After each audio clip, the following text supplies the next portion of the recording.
Hello, everybody, and welcome to the Point in Progress podcast, episode 11, your one-stop shop for news, recommendations, and some spicy takes. Join 5 friends across 3 different time zones in 2 different countries every week as we discuss everything that we love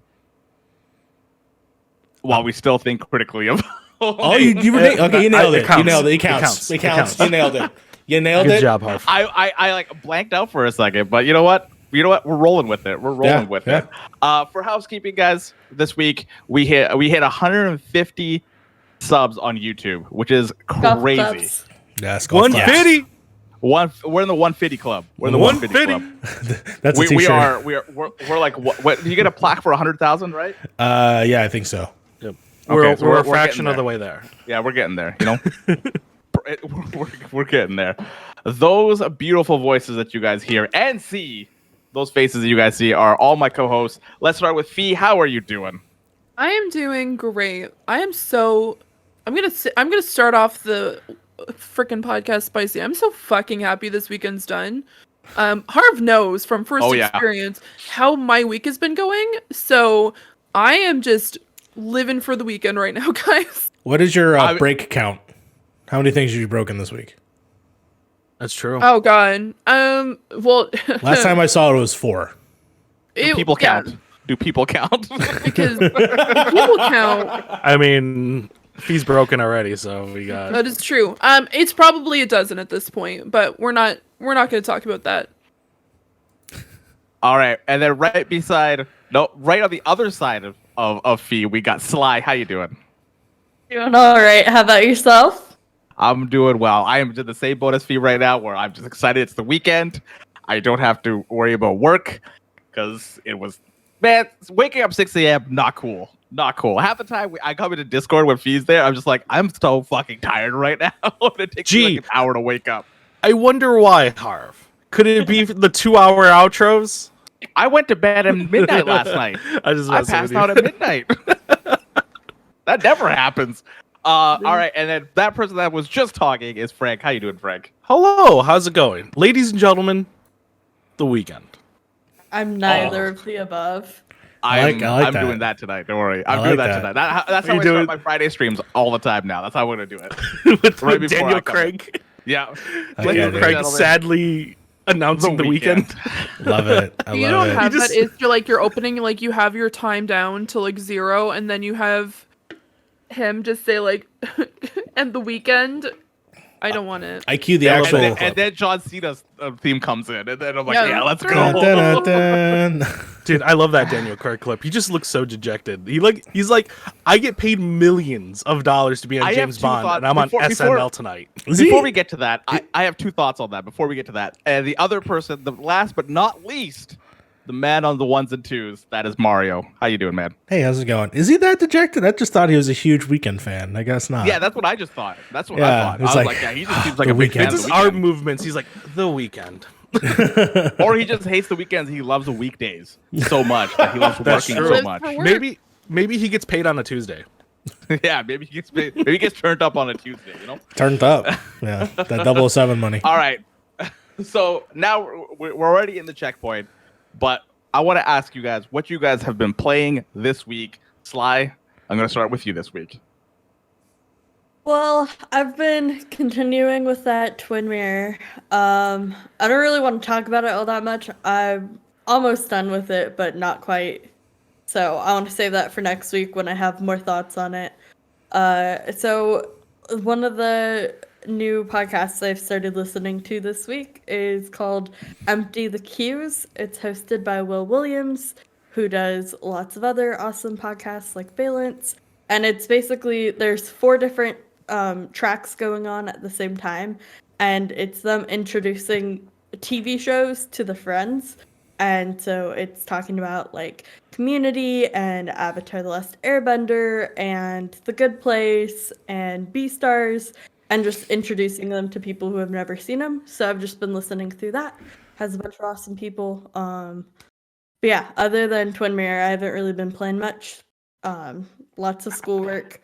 How awesome was it that one of the creators of the podcast that we talked about yesterday or last week retweeted our podcast for that week? Yes, that was great to see. One of the writers for Arden tweeted out our podcast last week where we were talking about the different podcasts, and that was really great. I also saw Station Blue Twitter reached out and a couple other people, which was really great to see. They're all awesome podcasts that I love so much, and they have awesome people working behind them. So that was really cool to see them acknowledge our little show. We're doing good stuff. I love it. I love it. Yeah, I love it. All right. I know the three of the four. I guess the four of us all been playing Overwatch, but I want to start with Fee. What else have you been playing? Playing Minecraft. You are. Oh, never mind. You're good. I thought you were muted for a second. No, you're good. I've been playing Minecraft. A friend of the show, Dustin, created specifically a point-in-progress Minecraft server, and we've been playing over there this week. So I now am the queen of the mountains. I have my own mountain stead and mining system. Today, I may have sabotaged the town. Who knows? Wait, what? No one what did you do? What did you do? Did you kill a villager? No one's logged in yet. Who knows? I live there, right? I don't get the glorious option to live in the mountains. Okay, so if you burn down my home, I will kill you. It's on site. I might have said, burn the place down, but I don't know if she did that. Shit. No, it's my what castle's I did. made of wood, so. I'm gonna be honest with you guys. I've decided to make a secret garden in the middle of the mountains. It's going pretty swell, so I decided to work on that this afternoon on my lunch break, and look forward to jumping back in again where I can add more to my mountain range. Yeah, that's what I've been doing. Heck yes. That's all I've been playing. I've never played Minecraft, and one day it'll happen. One day, and then I'll join you guys in there, and then I'll play for about an hour and be like, all right, I'm done. I think you'll like it more than you expect. Honestly, I probably will. You're probably right when it comes to that, but I just for me, I feel like I missed the boat a little bit on it, but I guess that boat just keeps coming around, kind of type thing, I don't know how you missed the boat. It's been 10 years, man. I don't know, that's the thing. It's been 10 People years. are constantly coming into it. So I know, that's the thing. That's the thing. Frank, what have you been playing? I've been playing Thief Simulator, which is basically a game where you break into people's homes and take all their shit and then sell it to a Russian man. Same thing with their cars. It's hilarious. I love it. Sounds like Tarkov. Basically. Except you don't get to shoot people in this game. If you're caught, you're kind of just put in jail. But it's a blast. I like every now and again I get into this mood where I want to play a stealth game. And I usually go to Thief Simulator because it's the way the stealth works in that game is very different every time you play it. You have tenant routes and all that, and the items are sometimes there, sometimes not there. So yeah, it's a good game to kind of scratch the itch really quick and then move on to something else. I've also been playing The Craft. I built a giant castle with a lava moat around it. And the castle's made of wood for right now, but it's probably going to catch fire at some point. I thought that said the craft. The craft. The craft. The 1990s, the female witch movie? The Craft? I have no idea what that punctuation, is. Guys. Punctuation. Please use it. Oh, okay. Okay, it's a movie. I didn't know. And I also hit 50 followers on Twitch. Heck again, yes. I will say yes. I said this on stream. I said this on Twitter, but I'll say it here again. Thank you for everyone who shouted out, came out, rated. You guys are awesome. Fee, Harv, you guys helped out immensely too. Especially Harv. Awesome. I just have to stream now. I just have to stream and then I hopefully get my silver ticket. You had a decent amount of people in the chat, and I was there for quite a bit of it too. So it definitely, I see you absolutely hitting it as soon as possible. Yeah, the community that's been cultivated just with everybody that you guys know who I hung out with for a while, and now you guys are part of that community as well. And it's been great to see everybody come together and help with these little goals that everybody's trying to do. So it's great. I love to see it. Like I said, I'm not used to seeing it like that, but you guys are super supportive and super awesome. Even on PiP, on Harv stream, on Fee stream, on Dustin stream, everybody's stream. You guys are awesome. Thank you so much. Hey man, it's only going up now. We're only going up. We're only going up from here. To the moon. To the moon. To the moon. Mario, put the Dogecoin thing up there and just make it go right to the moon, if you please. Thanks. Put a moon and then a Dogecoin going to the moon. Right to the moon. I On a appreciate spaceship. it. Thank you so much. Mario, what have you been playing? I have been actually dabbling in a few things, and I'll bring it up. Yeah, Overwatch, obviously, with you primarily. But the two games that I've been playing, I had, as you know, last week I was in a Boca de Beppo, and I was sleeping over, and I brought my VR headset, and there was a advertisement for a game that they showed off on the store that looked really cool. It was basically a combination of Spider-Man with guns. And so I was kind of like into the idea. It's called Swarm. It's for the Oculus Rift, and I'm not sure if it's for other platforms. But basically, yeah, the concept is it's sort of like an arena thing where there are these platforms that you can tether to with both your guns, and you're basically Spider-Manning around. And as you're Spider-Manning around, there are robots and other things that come out. It looks like it's also story-based. And you are swinging, and with one hand you're swinging, and then you're shooting with the other gun, or you throw yourself up, and then you're just dual wielding as you're going backwards. It's a lot of fun. There's different mechanics to do, including slowdowns and stuff like that. It's all score arcade based, and honestly, I had a lot of fun to do it, and I'm going to continue doing it. It's going to be added on to my games that I play to exercise when I'm trying to gamify like exercising, right next to Beat Saber. This is also fun because I actually have to be actively turning around and spinning when I'm doing these things. The only problem with the game is that I wish that I was in a harness above the sky so I could actually feel the sensation of like lifting up and doing that. But otherwise, yeah, I'm having a blast just messing around with my Quest 2. The game that I've actually played a lot of time in, I got access to the xCloud for the browser. So I was able to play right here, right where I'm sitting, right on my PC or even on my laptop in my bed. And I decided to play a little bit of Outriders because I kind of heard a lot of the praise of that game. It's sort of like the good elements of Gears of War, but better and faster. A little generic, but at the same time, the loop of the gameplay is a lot of fun.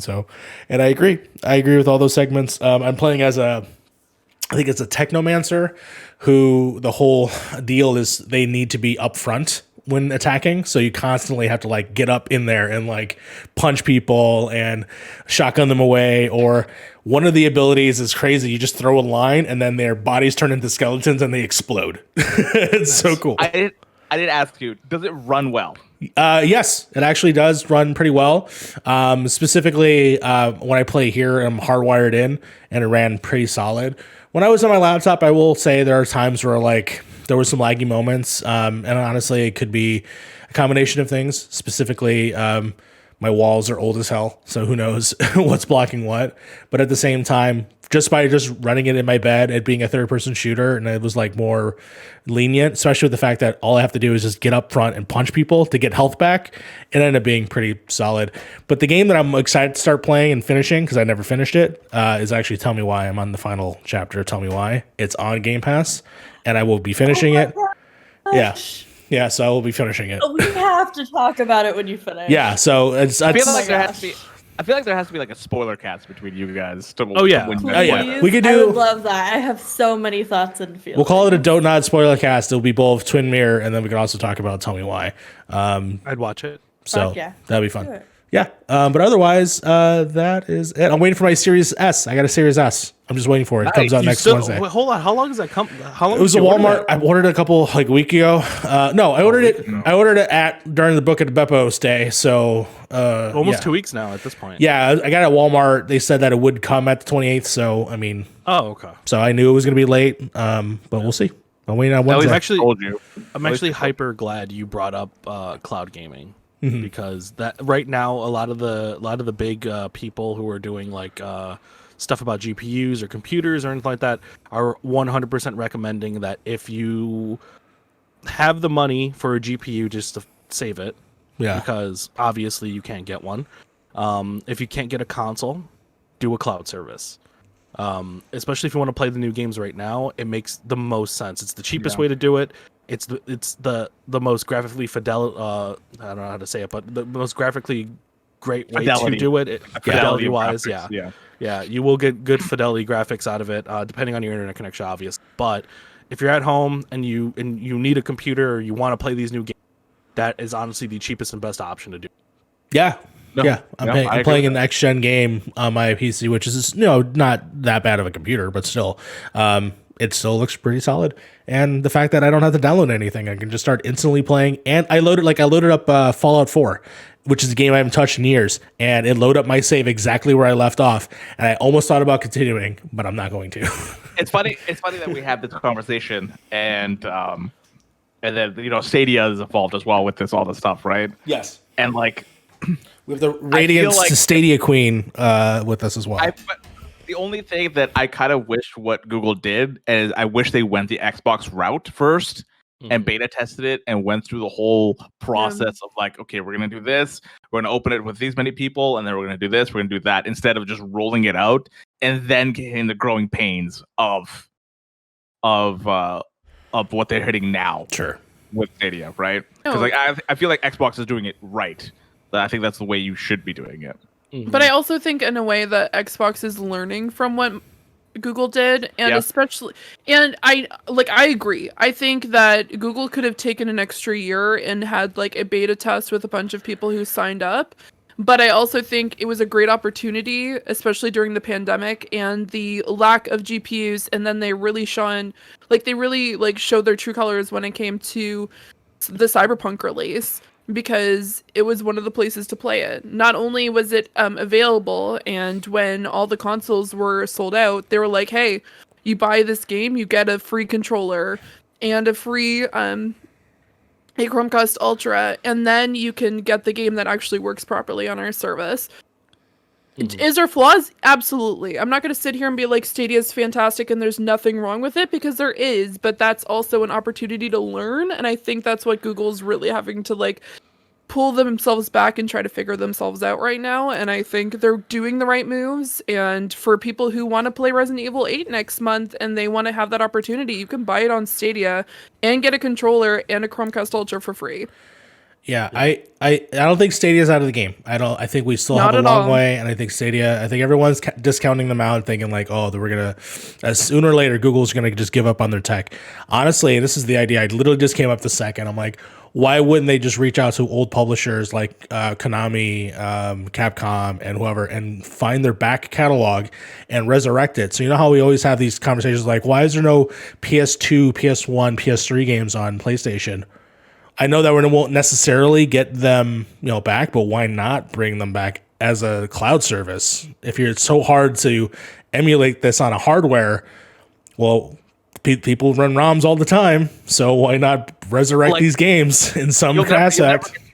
You'll never get the PlayStation games probably, because PlayStation probably already. No, that's that. You can get the Konamis, you can get those old school games. Yeah, the games that are on PlayStation that are not licensed to Sony. Right. Themselves. Give me Rugrats. I'm seeing it right now. You're seeing it right now with all the JRPGs that are coming over to Google. Like, they're bringing them in hordes at the moment for some crazy reason. There's a ton of JRPGs that have been releasing. There is always a problem going first, that you are always the guinea pig going first, right? It doesn't matter who it is or what the company is. If you're going first, you're going to get scrutinized. You're going to get the bad end of the stick until somebody else comes in and be like, yeah, look what Fee said.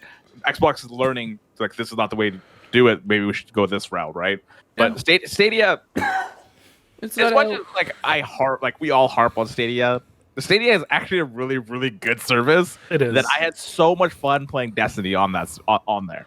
Yeah, and they are leading the pack right now. They're technically in the streaming market. They are definitely leading the pack. We actually just had a competitor, I believe either this week or last week, shut down, which was Shadow. Which was like one of the first people to come into the foray. I didn't know that. Yeah, I believe Shadow closed its doors. They went bankrupt. That's unfortunate. But on that note, though, the last thing that I've been playing is Overwatch, obviously, with everybody else. But I finally started and finished Resident Evil 7. Yeah, there you go. And that game, I went through some feelings in that game. I'm gonna say this right now because the game starts off great. I love, dude, the first 60, 70% of that game, like 60, 70% of that game is great. It is awesome. I love it. And then at the end, I feel like it loses the tracks a little bit once you get to like after the saw moment. After that one saw moment, because I remember when I was streaming it and Frank was telling me like this is like one of the best parts of the game. That is one of the best parts of the entire game. When you're in that house and you have to like get the scope and you have the clown and all that kind of stuff. One of the best parts in the game. But I think it starts losing a little of its own narrative after a while, and it gets really like it gets too ambitious for a game that is only set in one area. There's not enough character variety after that part. You're fighting the same monsters in just different set pieces, and it's like I need something new here at this point. Yeah, so like I wanted to play this before Resident Evil 8 comes out on May 7th, which I'm really, really excited about. But at the same time, I'm kind of like, I want the zombies back, and I feel like we're not going to get them back for a little bit. Because I feel like we're going to go more of the fantastical route, where you got werewolves, you have vampires, like that kind of type thing. I don't think we're going to get the Raccoon City style Resident Evil for a while. I don't think so either, but at the same time, I think we're getting our fill with 2, with 3. Yes. So that's what makes me happy about it, because 4 is in the rumor mill right now, which I'm excited for, and like that'll keep me satiated until like these other games come out. But like Resident Evil 8, I'm so fucking hyped for it. I'm so hyped because that news that came out about the lady chasing you around the mansion, like Mr. X. Yes, give me that. I want a stupid man thing. I love it. That. I think that's what I think will like get me more excited about that game. Is like that those kind of things. They're bringing thoughts and essence from like previous games and putting them into this one. Yeah. I also want to know the secret. I want to know if they're really supernatural or they're not. I want to know so badly. And I want to know what I'm gonna need to buy. What are you buying? What are you selling? Also, Ethan Winters needs a hug. Yeah, Ethan Winters. Oh my god, he's had a bad time. Yeah. With Resident Evil 7, everybody playing it now. Resident Evil 8, oof. I also want to mention, Harv straight up just killed Mia. Oh, dude, I wanted nothing to do with her. I was like, you know what? You've been crazy for the last. Oh, you did the wrong ending. I picked Zoe for no! He flipped a toonie. Yeah, I flipped the 2D for it. Oh, you're SWAT. Oh, okay, well. I mean, there's not much. There's not much of a difference. The one she shows up in the airplane at the end. Oh, good, cool. One, I like the Zoe ending better anyway. Mia cut off my hand. 2, she stabbed me with a screwdriver. Like, what? Crazy bitch. First of all, what girlfriend hasn't done that? And second of all, she was not in the right influence. Just saying. It also wasn't worth it. The entire thing, which wasn't worth it. Which was worth it with her big ass forehead. I mean, I feel bad for your significant others. You can't put this all on her. You got to put this on. This message was recorded 3 years prior, and this guy's like, you know what? I'm just gonna go now after 3 years. Be like, yo, where you at? Well, wasn't he sent it later, right? Well, yeah, by Evelyn. Yeah, that's right. Yeah. No, maybe Ethan deserves me. I don't know. She's also weirdly a secret agent. Like, that too. She lied to you about that too. Yeah, she's like, just get rid of her, man. Come on. Nah, we're done. We're done. Who knows what else she's hiding? I talked to Zoe for like 10 minutes. I was like, she's the one. I wanted an alternate ending. Like, I just want an alternate game where you just get out of the Jeep, you look at the house, and you're like, nah, fam, and then get in the Jeep and you drive away. That would be the ending I would get. Because fuck that shit. Bring a buddy. Why isn't there a buddy system? Yeah, why isn't there co-op? Why don't I get to bring a friend? Call a friend. We all watch Get Out, right? Bring a buddy with you, okay? Bring a buddy. Yeah.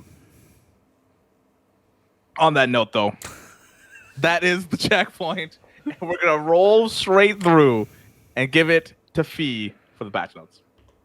Hello. Well, I'm only going to be doing one portion in this particular section here, but we're saying goodbye to a really close friend to a lot of us, and by close friend I mean the person who was the director of Overwatch, Jeff Kaplan actually left on Tuesday this week. Kaplan left us shocked as he announced that he was leaving his role as director of Overwatch, but not only that, but Blizzard entirely.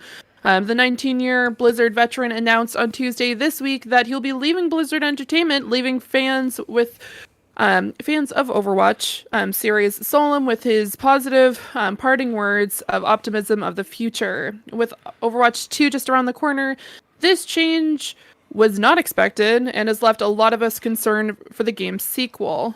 Though Aaron Keller, who is 18-year Blizzard senior, who is replacing Kaplan, reassures us that Overwatch 2 development is continuing and is in a good place. He has worked closely with Kaplan. He's worked closely with Kaplan in the past, and actually worked on the Overwatch team before Kaplan left. So, yeah, this is crazy. Wouldn't have expected it because he seemed really excited for Overwatch 2 last year, and now I kind of like, I don't know. I kind of see it like I didn't see it coming, but like at some point I feel like he was gonna leave because I thought it was gonna be after Overwatch 2 came out. He's like, all right, I'm done. The game is out. That's all we need to do, right? I'm done. I want to do something else because like he has been doing Blizzard stuff for a long time. It's not even Overwatch 2. He was part of the World of Warcraft thing too, as well, right? So like he's been in that company for a long time. I can't even imagine working at a place for 19 years. Yeah. He was probably like 1 foot out the door, and Overwatch 2 seems like it's taking longer than it probably should. Yeah. So he probably was just like, yeah, I kind of got the baseline done. Let's go ahead and work on what I want to work on. The question I have is like, do you guys think it's kind of like a Beyond Good and Evil game that still we know nothing about really, where the creative director left and he's like, yeah, it's in good hands. They're doing what they want to do, but I'm going to do my own thing. Is that what would you guys think that's didn't that guy happen? Well, didn't that guy leave under bad preterms in terms of like allegation stuff? No, he left because he wanted to do conservative. I thought it was because he had allegations and he left ahead of time. I don't think so. I don't know. I'll look that up. I'll look that real fast. Look it up right now. I think the circumstance is different, but at the same time, it's almost like saying like, "Hey, what if Donald Mustard from Fortnite decided to leave or something like that?" Who's Donald Mustard? He runs Fortnite in Epic. Yeah, he's like one of the tops of Epic. Yeah. So Frank is still putting up. I thought he would put this down by now, but he's still going. I'm rotating out the pictures every now and again too. Okay. No, Okay. I honestly think it was probably as shocking as it was for all of us. At the same time, it kind of makes sense. Because you don't want to be the director and then release a brand new game like so big as Overwatch 2 and then be like, peace out.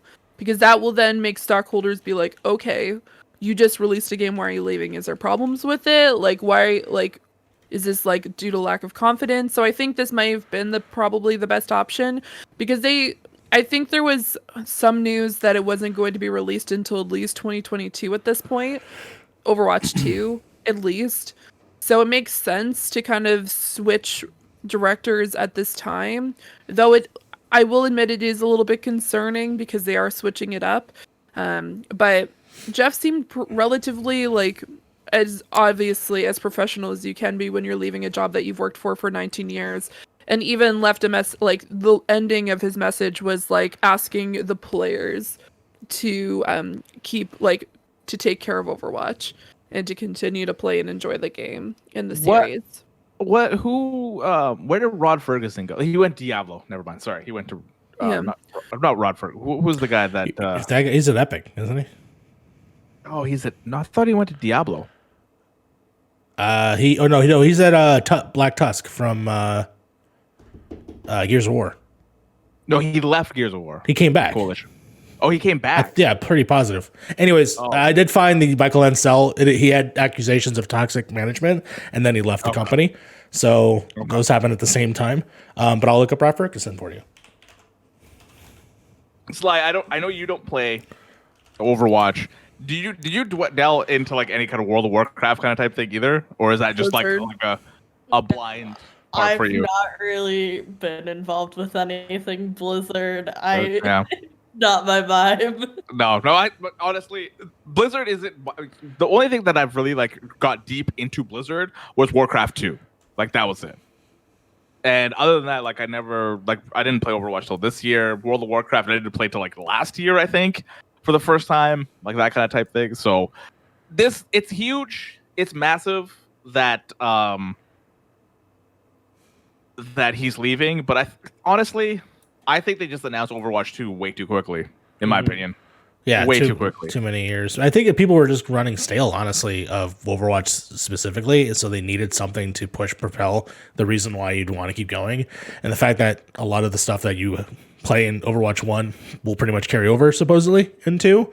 So that's probably the idea behind why they did that. And it's crazy because it was playable, like a year and a half ago? If I'm not 2 years ago, I should say, during BlizzCon at some point. So it is interesting. I'm curious as to what is taking so long specifically. Obviously, COVID definitely wrecked a bunch of crap. But at the same time, yeah, I mean, hey, 19, like you said, 19 years is nothing to scratch at. It's a lot of work to do, to be honest.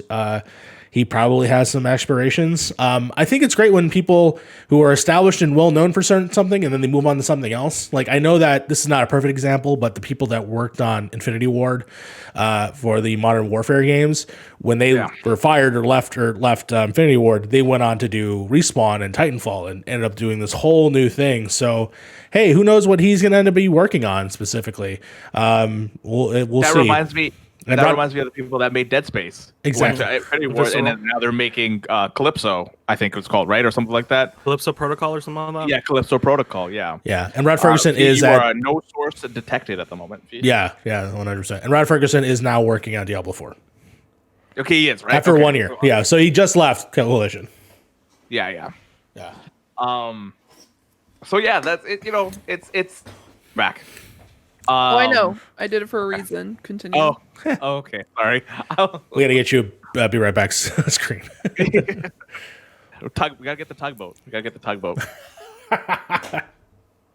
Yeah. All right, Frank, talk your stuff because you can't be holding that candle on forever.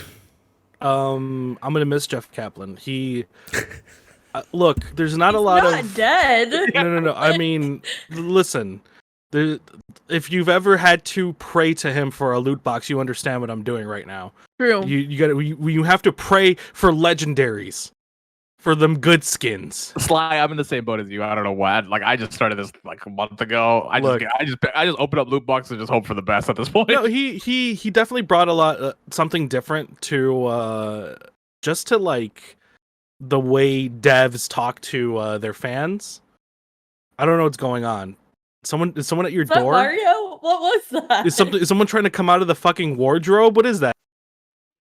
That was just Jeff Kaplan letting you know to wrap it up. No, I'm just kidding. It's Jeff Kaplan. It's Jeff Kaplan's ghost. No, he brought a cool energy to just to all his kind of like dev talks and all that, and he was very transparent to the community, and that's something you don't see. You don't see a lot of transparency between devs and the community itself, and it came at a time when a lot of devs weren't doing that. They're starting to do it more now, but you can give Overwatch shit for being very derivative of other games. You can give Overwatch shit for having a very slow start, but you can't give them shit for the amount of like care Jeff Kaplan and his team brought to the community in terms of transparency, in terms of telling the fans what exactly the direction of the game was. And all that. He was just kind of a really cool guy to watch and listen to. Yeah, I can agree with that. I think one of my lights turned off, actually. I'm more blue all of a sudden, so I'm wondering. Jeff probably because Jeff Kaplan cursed you. Jeff Kaplan said, "You're blessed with millions of legendaries." Yeah. No, more like a lot of commons. Yeah, a lot of commons. A lot of commons and what's the second one? Rares or uncommons? Or Does it go commons into uncommon? I think it goes commons, rare, legendary, or ultra rare, and then legendary. No, it's epic and then legendary. Epic. Epic, yeah, that's the one. Yeah, because That's why. uncommon is green in Blizzard terms. Yeah, I only know that because of Fortnite. But on the next note, let's go to the next story. Frank, are you taking this one over? I am. Let's So get our it. second article this week comes from IGN. Days Gone director says if you love a game, buy it at full price, by Adam Bankhurst. So guys, Days Gone is somehow still in the news after a backlash from fans after Sony canceled the sequel and greenlit a Last of Us remake remaster instead. After asking the creative director John Gavin if adding the game for free to the PlayStation Collection on PS5 added any engagement to the title, Gavin responded with, "If you love a game, buy it at full fucking price. I can't tell you how many times I've seen gamers say, yeah, I got that on sale. I got it through PlayStation Plus, whatever." He goes on to say, "I'm just saying, if you don't complain if a game doesn't get a sequel if it wasn't supported at launch."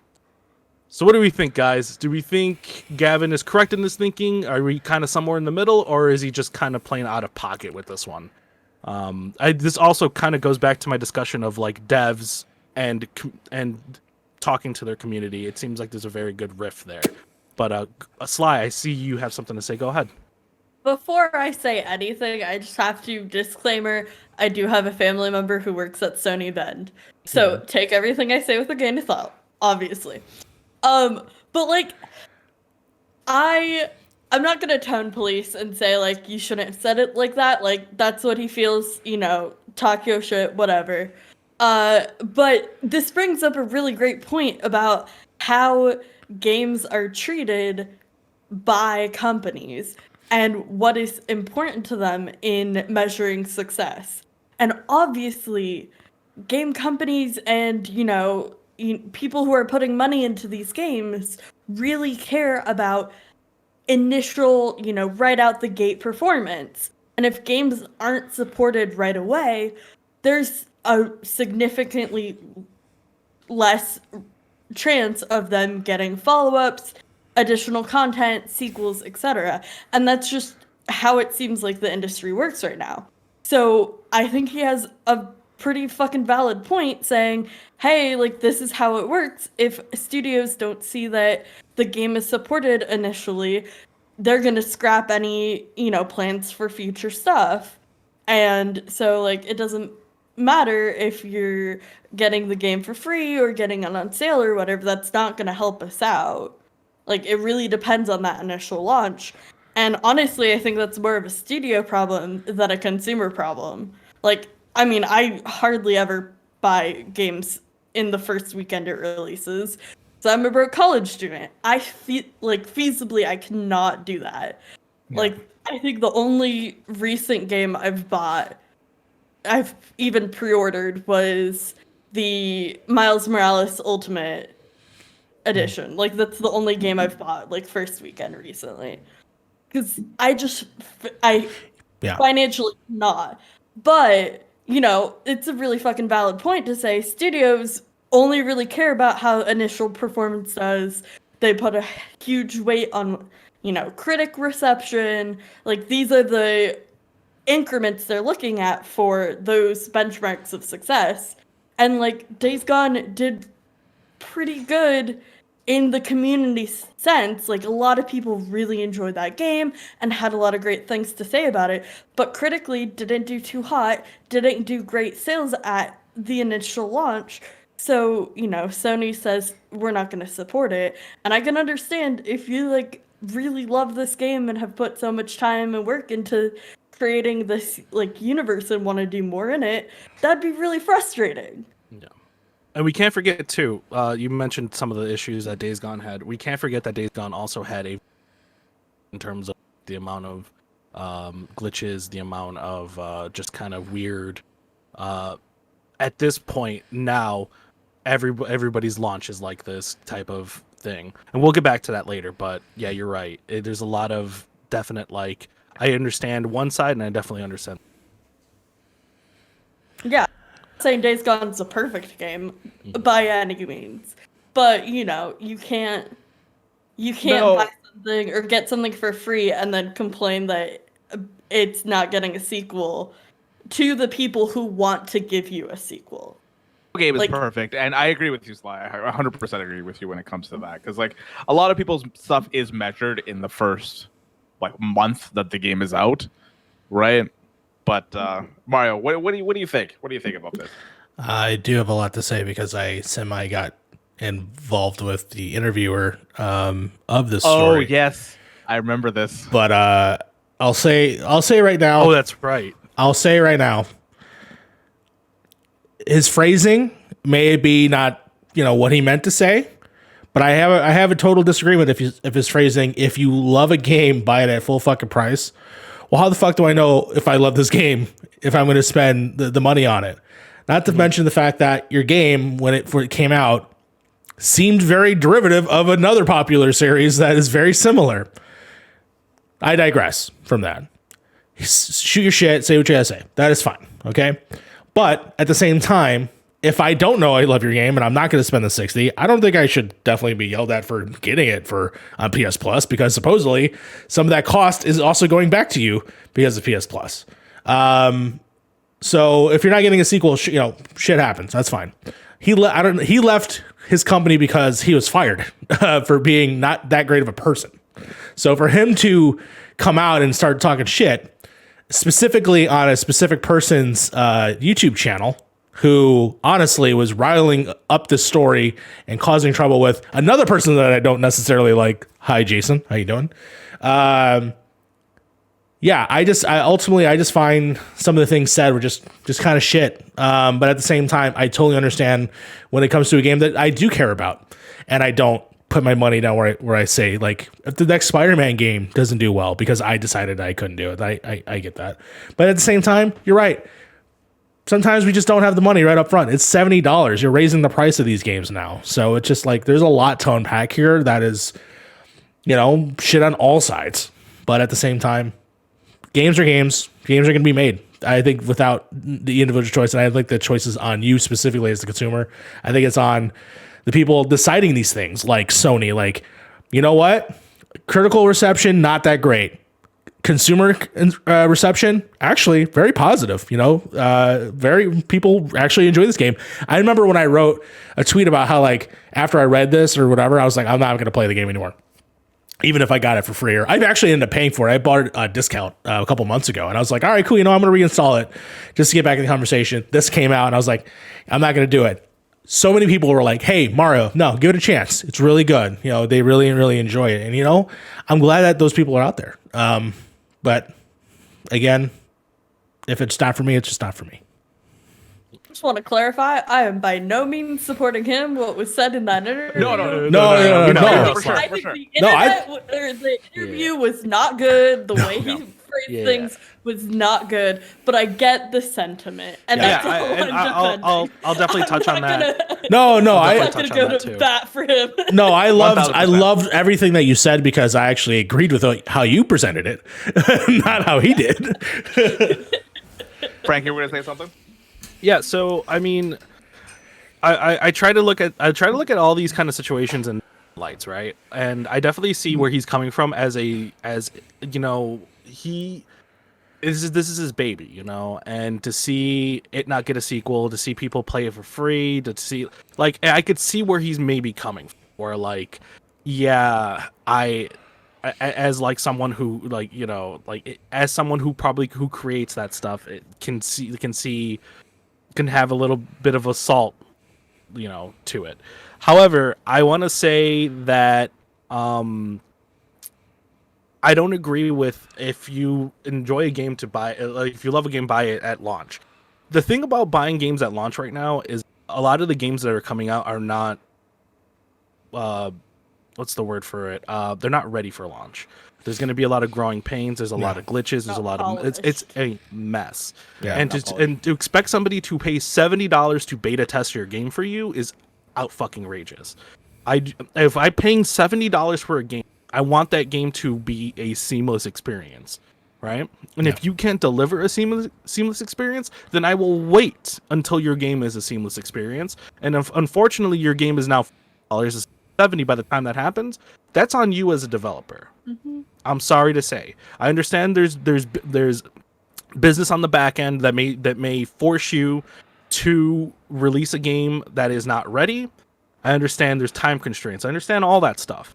But at the end of the day, if that's what you are shipping out and representing your company with, I'm sorry that you've made your own bet at that point. Yep.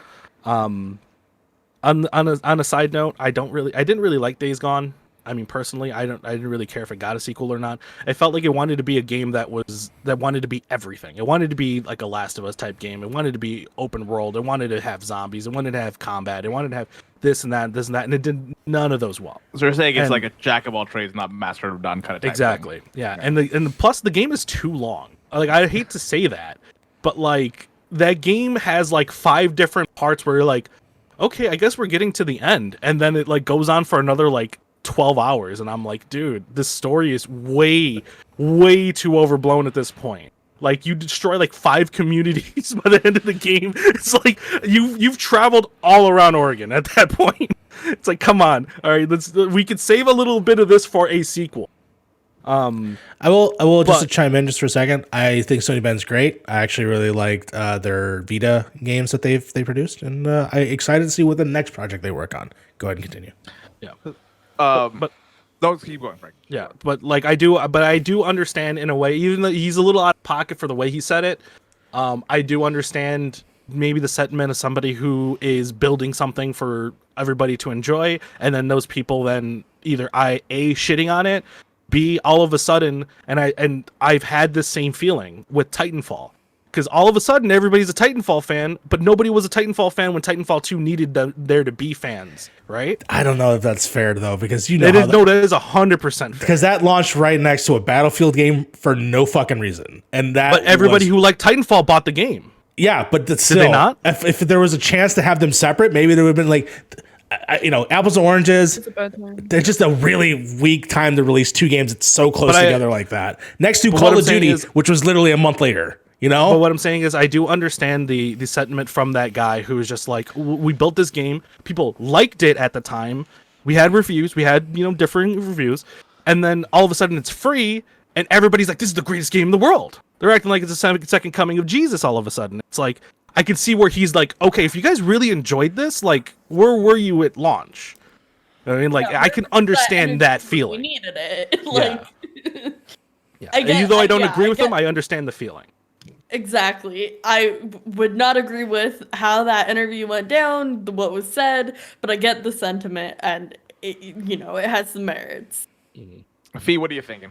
What are you thinking about this? You never played Days Gone, I'm guessing, because I don't think you have a PlayStation.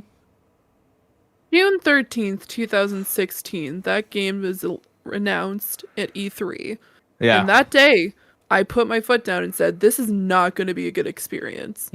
I didn't like it. I thought it looked generic. It looked like every other freaking zombie game that was announced that freaking E3, because there was multiple. I think there was like 4 or 5.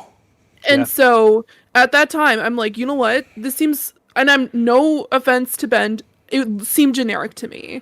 And so for me, didn't it announce at one E3 looking some kind of way, and then the next year looked completely different? 2017. It came out looking a lot different, and then it was very odd. And so for me, I was never interested. Like, there's podcasts, like, if you want to go hunting for them, I said, this does not look like a good game.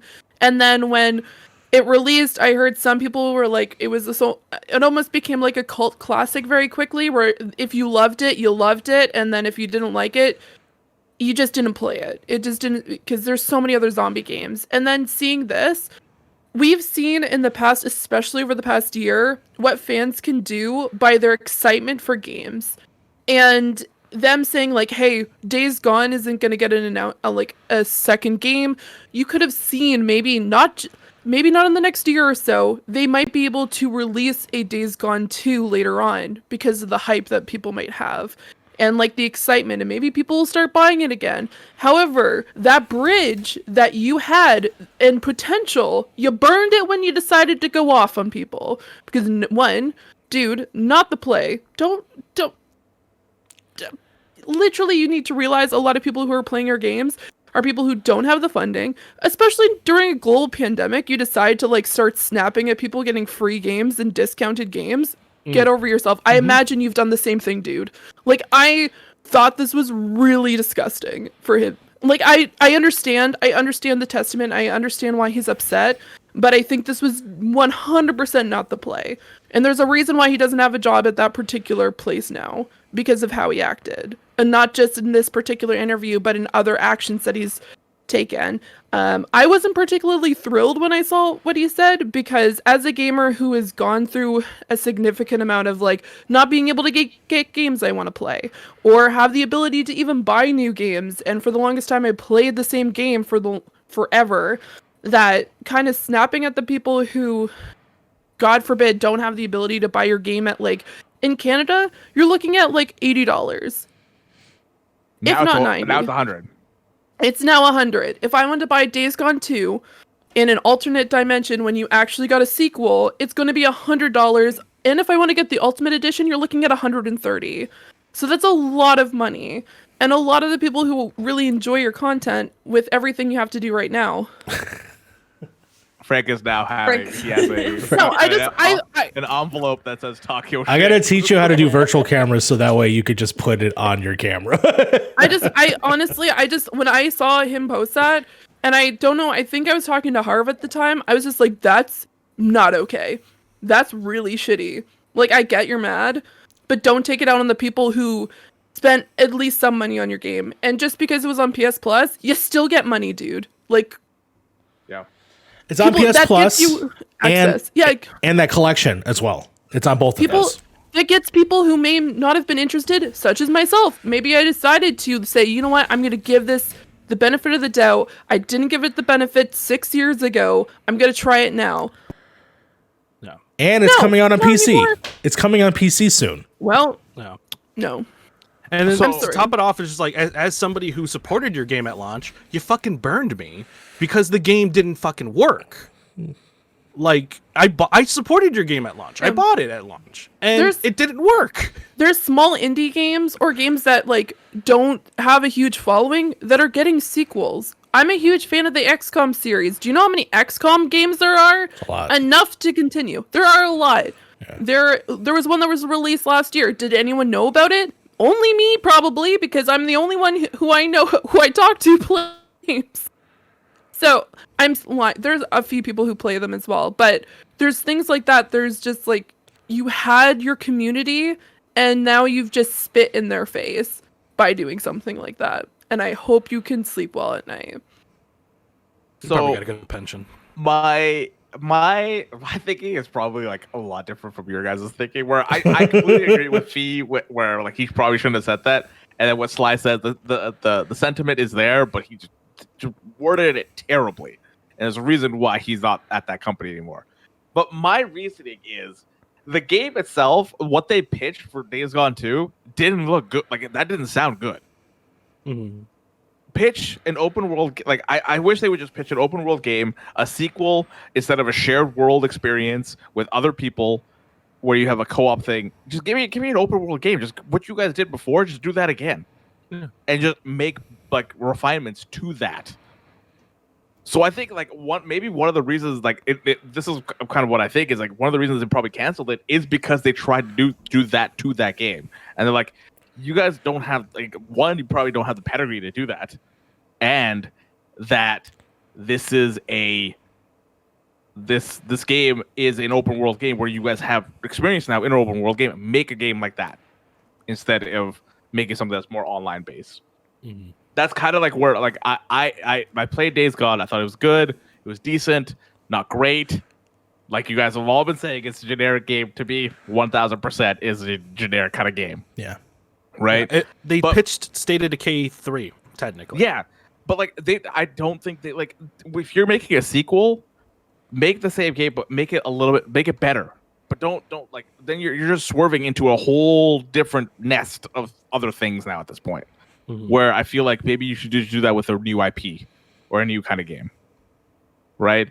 And I do honestly think that's one of the reasons why I got canceled is because Sony probably didn't think that they maybe just like they should have just stuck with the open world aspect of it than doing something that was like a shared world co-op kind of type thing. Yeah, that's kind of where I land with that. And with that, I say Days Gone 2. It's game over. Wow. How the days gone by. Yeah. Oof. Oof. Oof. Got him. And All then right. we're moving to our quick bits here. Yeah, just like quick bits. Let's do some quickies. So these are quickies. These are either updates or just news articles here that are not enough for a 10-15 minute discussion. Just some quick stuff. Discord ends acquisition talks with Microsoft. This is a report by Brendan Sinclair over at gamesindustry.biz. Apparently, the talks between Microsoft and Discord over an acquisition of the platform has reportedly been shelved. A lot of people are rejoicing, considering Discord is safe for now. What do you think about this really quick? Yeah. Thank God. That's all I got. As much as I would have liked maybe better servers, I do think Discord is a lot better as an independent than being shared by Microsoft itself.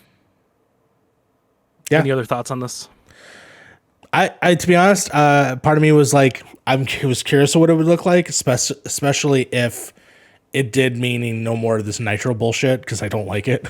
I would rather just be supported and maybe included in my subscription, so I don't have to worry about that crap. But at the same time, all right, let's see what they'll go.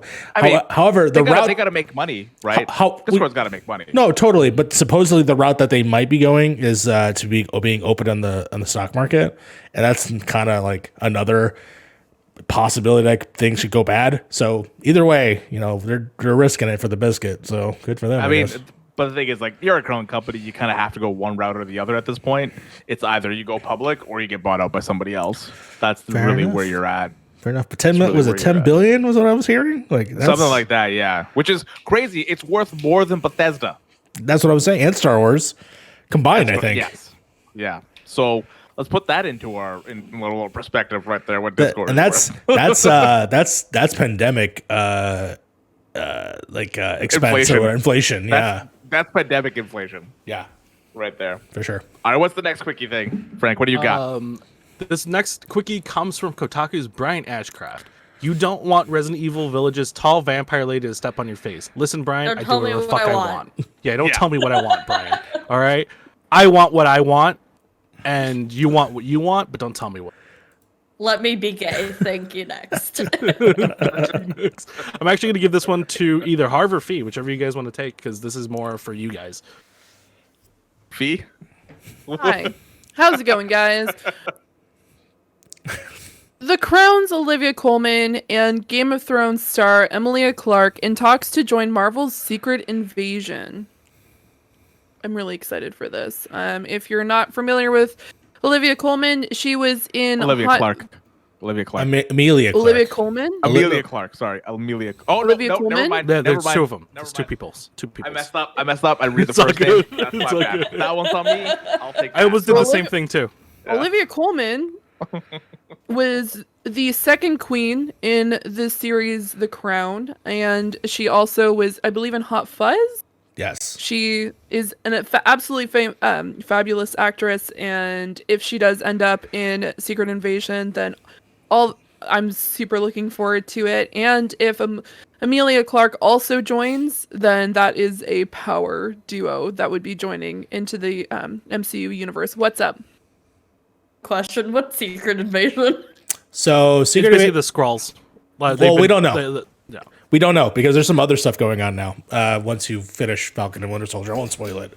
But yeah, it's another one of those big events, and it's going to involve those two actresses and some other people, which I'm very excited about.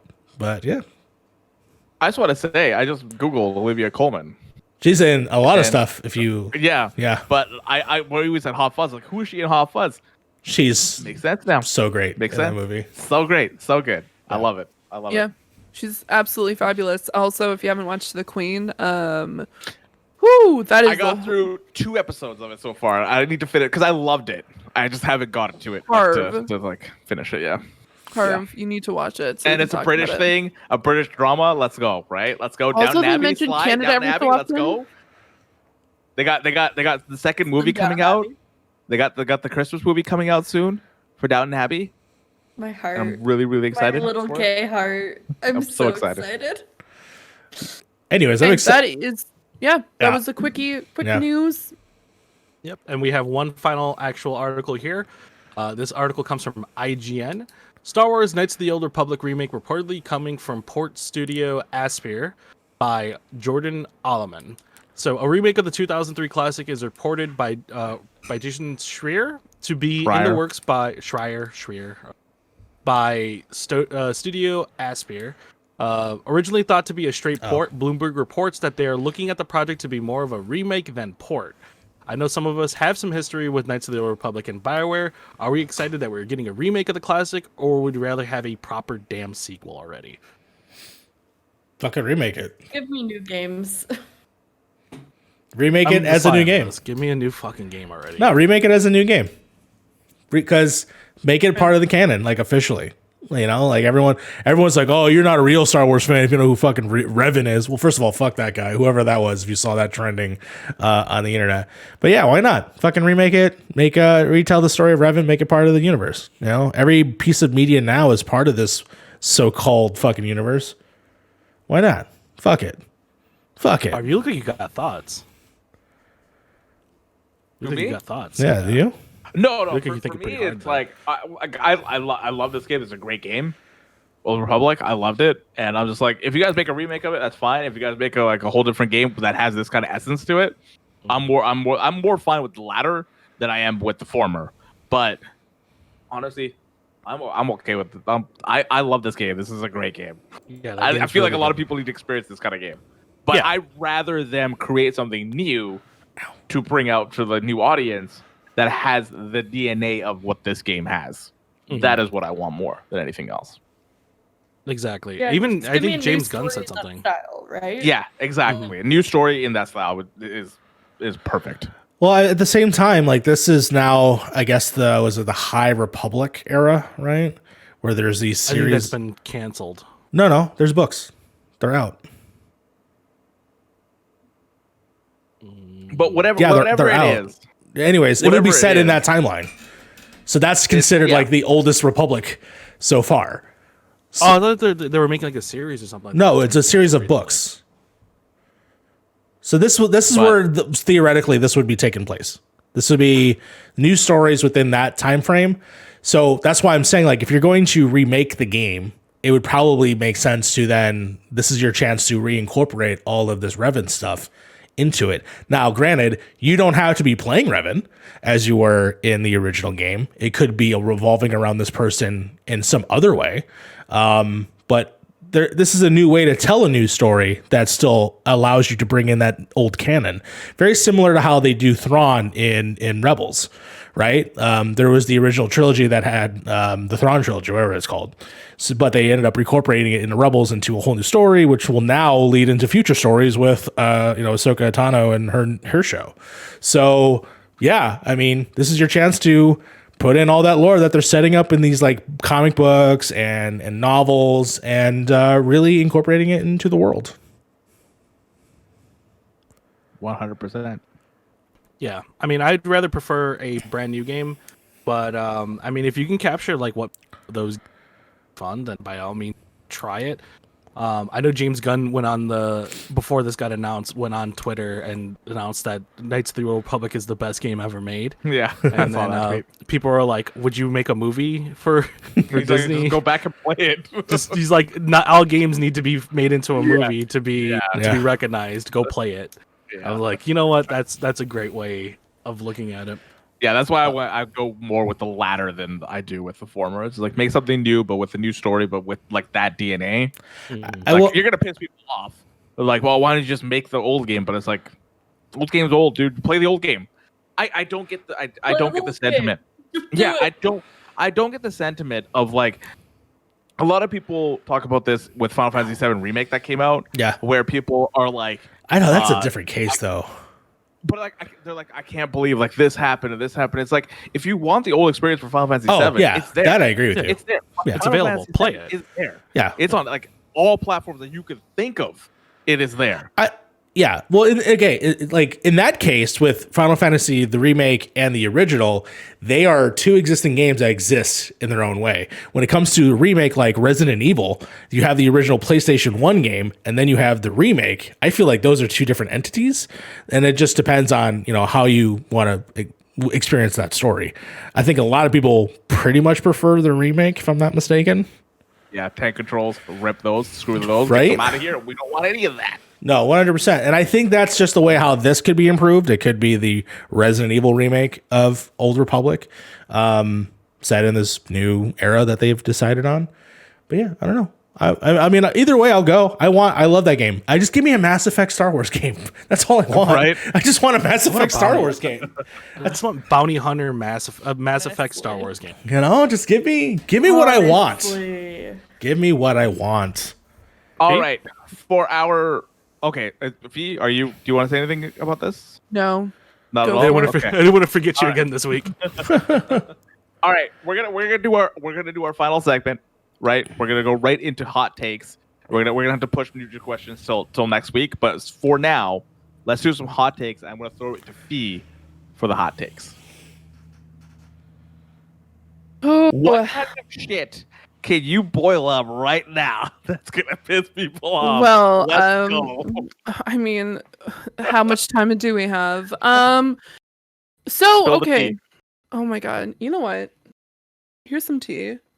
Oh yeah, she's got tea right on cue. Let's go. Let's get it. Yesterday there was an anniversary of a particular movie franchise that released in 2001 called Don't Shrek. do this to me.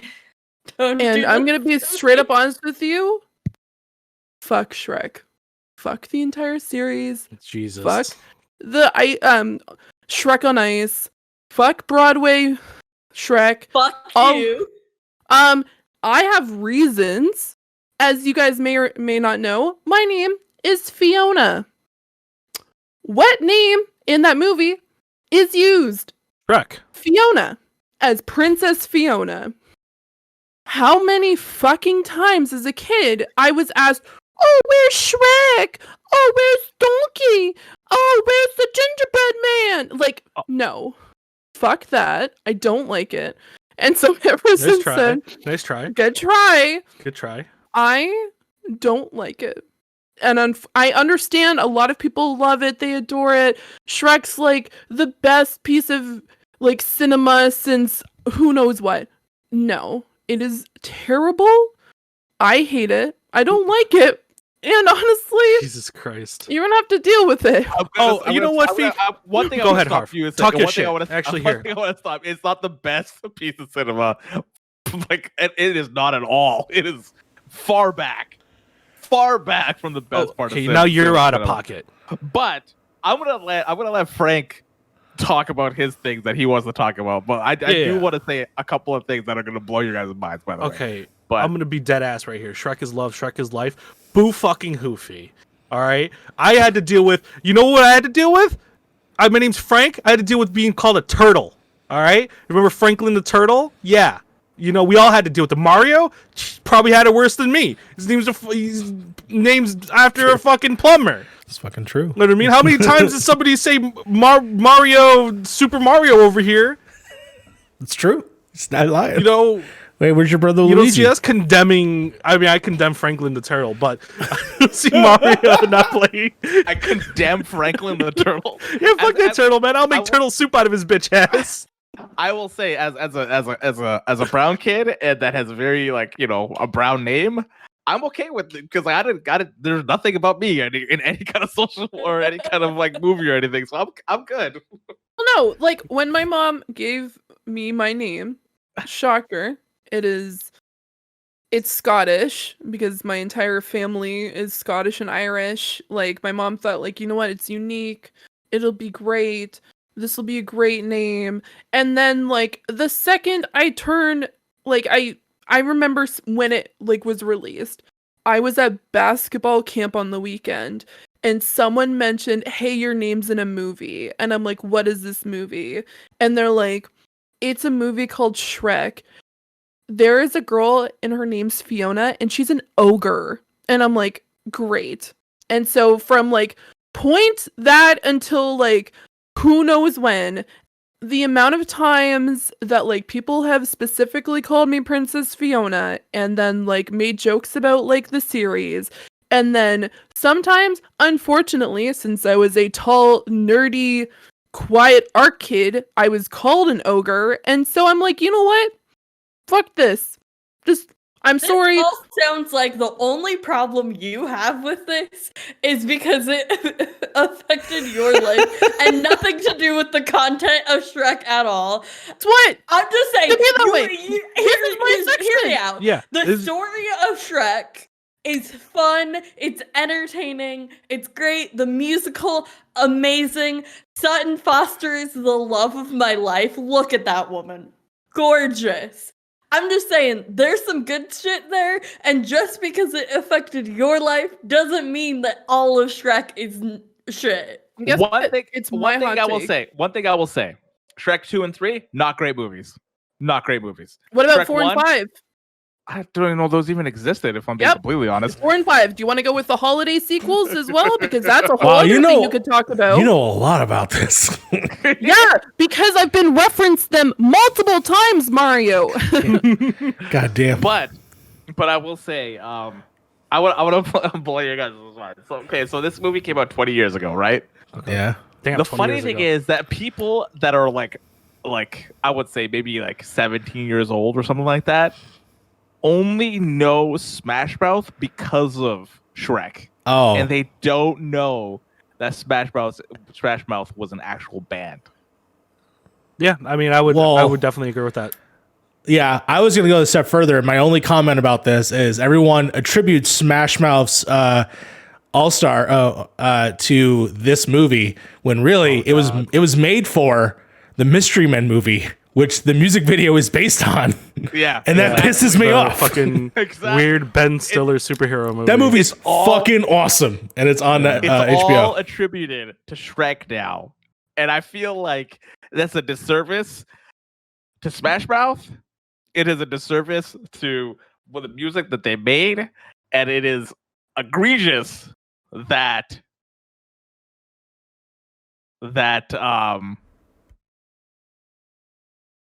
Smash Mouth just doesn't get the recognition they're supposed to get. Shout out to Smash Mouth. I got to see them in concert at Kind of Funny Prom. Also, they are COVID deniers. That was not cool. You should not have done concerts during COVID. That was fucked up. Continue. Okay, well, no, like, I can't listen to Smash Mouth now. I can't listen to a bunch of other bands that were on there. I freaking Hero. Like, that song, I fucking love that song. And then the second it was in 2, I'm like, rip. Fucking rip. Like, as a child saying that, because, like, yes, this is mostly me complaining about the fact that this movie came out in a very inconvenient time and inconvenienced me. But that's specifically my hot take because this series has been ruined to me mostly because of the general public. And so, you know what? Y'all are to blame. Just I saying, am- I can't speak very much for the movie because I have not seen it since I was a weebab, but Fiona's a fucking badass in the musical, and she's incredible. So, like, I don't know why you have so much of a problem with her, because she's a fucking badass. One thing I will say is that the movies, they are not great. The first movie was great. The second, third, and whatever the next 7,000 that came out after that, not good at all. Not good at all. But I have to agree, like, Shrek is like a mediocre kind of title, really. It's Like, not worth the hype. It is what it is. I guess, like, I haven't seen the musical. I don't really watch musicals that often. So, like, if a musical is gonna get my attention, it's got to be like Hamilton or something like that. Because Shrek, the image of Shrek makes me say, why? Hear me out, though. You like Hamilton? You know who the original king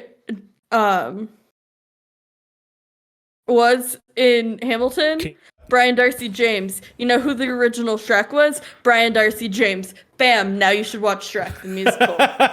Just saying. All right, there you go. Maybe I will. I Maybe can't will wait now. to when this video comes out. It's going to be called Fuck Shrek, and the video is just going to be him having an O face, and I'm excited. That's the thumbnail. No, it's just, it didn't need to be about ogres. Like, honestly, like, it would have been so much better if it wasn't about ogres. Now I Ogres appreciate my have name. layers. I appreciate my name so much more now. Not gonna lie, I appreciate my name. Oh, so much you more. appreciate not being represented. I hope you enjoy that. I hope No, you enjoy okay, that. you know what? Okay, let me what? just go into this. Wait. Mid 2000s use of my name, it was Shrek, and then I think it was a Cinderella story because the pig was named Fiona, and then another pig was called Fiona, and then Eurotrip came out. And so then when I became an adult, and then when people were like, "Oh, Scotty doesn't know." Oh yeah. Yeah, I forgot so about that. fuck me. That Rest was a in bomb peace. too. Yeah, Shit. I know. Do you know what's even worse? I literally had a roommate for a year named Scott. Yeah. Incredible. I That- love that- everything about that. That was just an unfortunate time. Right there. So I pulled up a list of famous Fionas, and the first one, of course, is major character in Shrek, stepmother of Sam Montgomery in A Cinderella Story, Fiona in Lemony Snicket's A Series of Events, which I think is a pretty cool character, in my opinion. Fiona, a character in Dead or Alive Extreme Vegas Vacation. And Fiona from Eurotrip. So you nailed 3 out of all of them. So, Yeah, wow. That's like 3 out of 6. Wow. Yeah, there's a Hallmark film that also has my name as a pig. I don't remember which one. So Babe? take that as you will. No. I don't know. They got more pigs in Okay. there. I don't know. All I'm hearing is that we need to, as a group, have a watch party for Shrek the Musical Oh, no. and then revisit this take. I'd rather drink this candle. Also rather drink my candles. Y'all Unlike can that- drink candles and we can have a good time enjoying things. Oh, Fiona from Because So we Weird. want That's to. right. I love Fiona from So Weird. She was great. On that note, that is it for the episode 11 of the Point in Progress podcast. Where can we find everybody? Sly, where can we find you? You can try to find me at SlyCloudMC. You can get wonderful tweets like my re-listen of Seen and Not Heard at 3:30 this morning while I was delirious. Other than that, not much. I'm in school. Life sucks. You can find me here, Point in Progress. There you go. There we go. All socials, YouTube, any podcast feed, etc., Twitch, etc. Point in Progress. That's where you can find me. There we go. From there, we'll go across the Point in Progress logo. We'll go to Fee. Where can everybody find you? Well, other than here, you can find me on Twitter and on Twitch because I've been doing some Twitch streaming recently over at Zuraniix. It's down here. You can take that as you will. And by down here, I mean it'll be in the actual description for the people who are listening. You can also find me every other Monday on over at Speaking of Stadia, where I talk about Stadia with 2 fantastic people, Jacob and Aaron, super great people. I'm super excited to sit down with them and talk to them about Stadia again. Last week, I got the opportunity to actually sit with 2 of the co-hosts here, Frank and Mario, over at Marvel Mondays with the Penultimate Conquest, where we talked about the Falcon and the Winter Soldier episode 5. Probably one of the most difficult conversations I've had on a podcast. We got into some really deep situations and conversations about some of the themes that were in the episode. So I highly recommend it. People cried. It was pretty interesting. So yeah, it was a very, very, very good episode. I was really lucky and happy to be in that particular podcast and that episode. So yeah, you can find me there. But yeah, for the most part, or you can find me over at Harv's stream sometimes because I'll just randomly jump on Harv's stream. Yeah! Woo!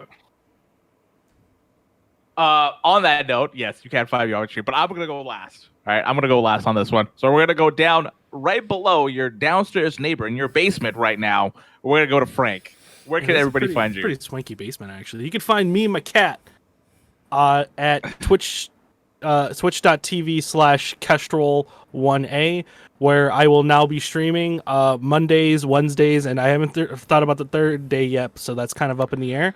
But so currently, right now, we're 2 games into Resident Evil's full marathon here. So we've completed 2. We completed 1. I'm going to be moving on to 3 this Monday. You can also find me here at Point in Progress, where I talk my shit. And you can find me at Twitter at Kestrel1A as well. If anybody wonders where I'm looking, I'm just staring at Frank's cat. Oh, now we're going down the street now. We're going about like, maybe a block away to where Mario is over there. Where can everybody find you? You can, of course, find me here at the Point in Progress podcast.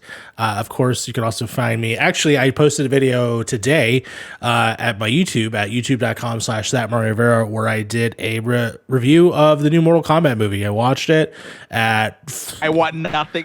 Please don't tell. I'm not spoiling anything. I don't want any emotion. I don't want any emotion from you. No, just don't look at my thumbnail. Don't you even feel? No, I already retweeted it. I've already seen what you thought of it. No, that's not true. I did that. Okay. That is clickbait. Okay. But so just I wanted zero emotion. No. But you can watch it. I do spoiler free for the first 9 minutes, and then after that, it's completely spoilers. So you can just watch completely without spoiling anything. But otherwise, I say watch the movie regardless. I still think you should watch the movie. So that was a lot of fun. I stayed up until 4 o'clock in the morning watching everything, and then I was like, I have a hot take, and I'm doing this all in one take. I just say everything without breaking. So it was actually a lot of fun. I'm going to be doing that more often. I'm also gearing up to start a new project called basically revolving around the Halo series, and I already created a thumbnail, and I'm very excited. So we'll see when I start recording that. And lastly, of course, you can find me at twitter.com/thatMarioRivera. Let's go. Now we're going across the border, right? We're going across the border up to the north, the Great White North, to Canada. We're coming back, right? So like we just went. We took like a U shape kind of type. Sure. A little bit, Right? A little U shape. Yeah. You can find me at Beard in the Hair on Twitter, Twitch, YouTube is Beard in the Hair. YouTube.com/Beard in the Hair Gaming. I just put up a podcast with the one and only crafty gamer lady. There we go. I always get her name wrong every single time. She is an amazing person. She's an amazing artist. She makes great content that's based on art, that's based on like little indie games as well. Very, very good streamer and a very talented artist. Within the Beard, episode 10 just went up with her, so go check that out. And then I also stream 5 days a week over on twitch.tv/Beard and the Hair. But that's me. That's me, guys. Thank you guys so much for listening to episode 11 of the Point in Progress podcast, your one-stop shop for news, recommendations, and all the spicy takes like Shrek. 1000% like Shrek. Join 5 friends across 3 time zones and 2 countries every week as we discuss things that we love while still thinking critically of them. Until next week. Progress has been made. Throw a pen at the door.